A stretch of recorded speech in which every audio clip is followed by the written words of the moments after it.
Good morning students, welcome back to the class 11, subject business study. As in last video, we have completed our chapter number 2, forms of business organization, and we have seen the formation of company. In that formation of company, we have completed the last two topics of capital subscription, and then what kind of policies has to be followed or steps has to be followed for capital subscription, and then we have completed our commencements of business, and the chapter gets over. Today we are going with a new chapter. Chapter name is Private, Public and Global Enterprise. Private, public and global enterprise. In this chapter we will see four major topics. In four major topics we will study marriage, demarriage features for the particular topics, and the deleted portion which has been mentioned over here is MNC. MNC means global enterprise. It is been skipped for 2020-21 by the CPSC guidelines. Then joint venture is not there. It is a deleted part for this particular year. And then PPP, public-private partnership, is also been skipped. So for you, it has been mentioned clearly that these three topics will not be taught this year because it has been skipped by it has been removed by the CPSC for this year. We will start our topics by making sure that the content will be enough to understand all the things. So I will remove this deleted part, then we will start our topic as usual. So, in 10th standard, I do believe you have studied about, in economics you have studied about liberalization, privatization and globalization. I do believe it has been studied on, maybe you have studied, but I'll go with the concept here.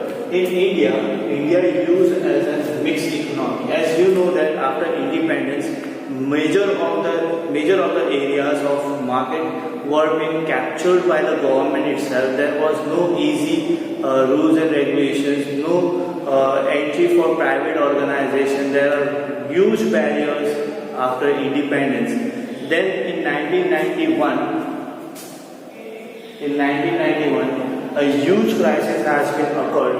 In that crisis, India was being asked to get the liberalization, privatization, globalization concept in their country. In India itself, it has been asked to go with the liberalization, privatization and globalization, and it has been framed as new economic policy. That time the Prime Minister was P. Narasimha and Finance Minister was Dr. Manmohan Singh. That time the policy was being changed, but we have to study exactly mixed economy. What is mixed economy? As we have studied one part in chapter number 2, and in second part we will study about in this chapter itself. So, as you should know that India used mixed economy. Mixed economy means additional privatization plus public sector. This is considered as mixed economy. India is always in the favor of mixed economy. There should be a balance between private organization and public organizations. So in private sector, as you know that an individual or a group of people manage, control and take decisions for organization. It is considered as private sector. Here government interference is not allowed. Here government policies are not applicable. Here, but the guidelines which has been framed by the government, it has to be adapted by private sector so that they can make better policies for the organization. As I have written here, private sector means sole proprietorship, joint Hindu family, partnership, cooperative society, joint stock company. These are the private sectors. As you have studied in last lecture itself, that joint stock company has both private and public. So that's why we have taken as private also here, and public will be seen in public sectors as in government companies. So these 5 organizations are considered as private sector. Private sector doesn't hold all the market, as certain things which are being taken care by the government itself.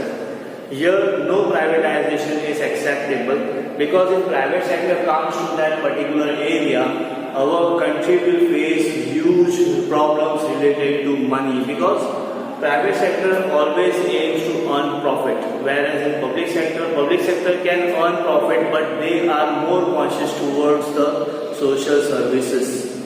So we have seen the private sector. Now we are going with the public sector. In public sector, we are having three categories. In three categories, we will see all the three categories with the features, merits and demerits, and these three topics has to be compulsorily understood by you. Now, in public sector, the first part is departmental undertaking. Departmental undertaking, I'll give you a short example as railway department. Short example, when we will start our topic with this departmental undertaking in today's video, we will go in deep again. Now, second point is statutory corporation. Statutory means permissible. Yeah, permission.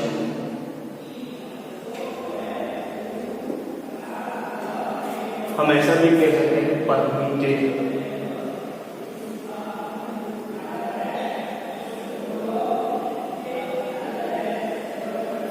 Here we have to be very much clear that statutory means permissible or permitted corporate. Then third is government company. As I said, joint stock company as a government company, here it has been mentioned. So here it has a short introduction related to public, private and global enterprise. Global enterprise means MNCs. But we are not having this topic, but I'll explain you a little bit what is MNC. MNCs are ultimately a foreign company which comes to India and start their business and operate the business in India itself. They generate employment to the Indian country, and the people who are employed here, new technologies are being added by MNCs. This is considered as global enterprise. They deal all over globe with their products. It is considered as MNCs. You are not being shared this information for the exams, and it will be not asked in exam also. What is MNC, what is joint venture, what is PPP. It is not been asked, but it has to be understood little bit as an intro part. So MNC, as I have said, what about joint venture? Joint venture means two organizations comes together for a particular project or for a long period of time. They come together, collaborate with each other. For example, Maruti Suzuki. Both organizations comes together and establish their own market. They have shared all the assets and liabilities. They have shared all the employees. They have both categories. They have started business with a huge profit also. Now the second example, if I go with the joint venture. In joint venture, the major impact is related to Hero Honda. You are famous with Hero Honda. They have started their business with Hero Honda CD100. Then they were excellently growing up. After 25 years, they have been separated and their vehicles were being separated. Now Hero is also having their own brands and Honda is also having their own brands. Here Hero is an Indian company, whereas Honda was world famous for their bikes and cars. So both are collaborated for a particular market to establish. Then they have gone with the huge profits and then they have distributed the business separately and they have started working on their own organizations. What about PPP? PPP is ultimately considered as public-private partnership. For a particular project, public company and private company comes together, they work together for the social welfare. So this introduction is enough for this chapter. We will start our topic as a departmental undertaking right now. Here we go with the departmental undertaking. Before that, for your information, it has been mentioned forms of public sector enterprise. If question comes, write the forms of public sector enterprise. You have to write all the 3 points, but the explanation should be limited. It should not be written as features, merits, demerits. If you take this, it will be taking huge time. Just introduction is enough for the particular topic for 3-mark question. Now, before starting, public enterprise are owned by the public and accountable to the public through Parliament. What happens here, whatever the organization is there as a public company, this public company generates capital from public itself, and then this company as a public company are the responsible ones to public or accountable to public by the Parliament. जो भी budget से related discussion होते हैं या कुछ भी information अगर उनको देनी होती है तो वो अल्टीमेटली पार्लियामेंट के थ्रू ही वो इंफॉर्मेशन जनरेट करके पब्लिक तक पहुंचाते हैं. This is the certain thing we are carry forwarding our topic as departmental undertaking. What is departmental undertaking? I have written 4 points here and one example over top side, and then we will go with the features here. So let's begin with the departmental undertaking. It is an oldest and traditional form of business enterprise. Departmental undertaking is not recently started or it has been started after independence. No, it is oldest method. It has been on British time also it has been applied. It is an oldest and traditional form of business where departmental undertaking considers as government officials take controls over them. Now, it is managed by government officials as one government department. Here it has been specifically clearly said that it is managed, means undertaking, departmental undertaking is controlled by government officials. Whoever the person who is providing services to the government, to the country, they are managing that particular department. They are the responsible ones to manage and control that particular business, known as one government department. One government department is ultimately, I have said, that railway department. Now, financed by the government through budget. Here, for the particular department who is controlled by the government, here the finance has been distributed through budget. General budget will be there, or union budget will be there. That budget, in that region budget, the finance related to the department will be applied here. Rules and regulations, R&R means rules and regulations. Rules and regulations is applicable from state and central government. Whatever department it is railway department or Indian Post Office department, both departments or many other departments has to follow rules and regulations which are being framed by the state or central government. So these rules and regulations are being framed for the guidelines purpose, and they make best use of it and making sure that whatever the rules and regulations are being applied, it has to be taken care by the department itself. I have written example railway department or Indian Post Services. In railway department there is a railway minister.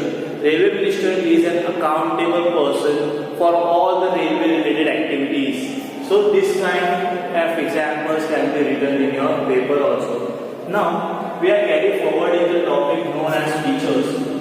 Ultimately for today it is an last topic as a feature. In feature the first point says that finance. What about finance? Finance is ultimately a budget which has been generated by the government in parliament through budgets for the particular or specific department. Finance जो है वो normally generate होता है, तो वो generate होने के लिए आपको पार्लियामेंट के थ्रू बजट मिलता है. उसके बाद में आता है accounting system. What about accounting system? As you know that we have studied now accounts. The accounting work has to be done by government official. Auditing has to be done by government official. Here every information is to be provided by the government officials. They have to take care of accounting, finance, budget, everything, auditing, entering, writing, everything has to be managed by the government official. Now third point is management. In management it is said that the government department heads are the responsible ones to manage the public organization. Here public department has to be managed and controlled by the government official itself. Now what about accountability? Accountability means taking responsibility for the work has to be done. Here, government departmental head is the responsible one to take the responsibilities related to his decisions or her decisions. Whatever the decisions they are taking, if the organization gets benefited, they are being appreciated. But if organization goes with the losses, they have to bear with the public also. Now, appointment of an employee. Here it is a government department. So here it can be said that every individual who has passed the government exams are applicable for the departmental jobs or government job. Here, employees who are appointed by the government is considered as government official. Here, IAS are the ultimate head ones who takes the decision for the organization. Here, we have seen about the features, and in features, the 5 points are related to government itself. So we have studied about what is the private, public and global enterprise. Then we have seen the introduction of different types of economic activity. Indian economy is a mixed economy. Then we have seen privatized and public sector. Then we have gone with the topic forms of public sector enterprise as departmental undertaking. We have seen introduction, examples and features. In next video we will see manage and demanage for the departmental undertaking. That's it for today. Thank you.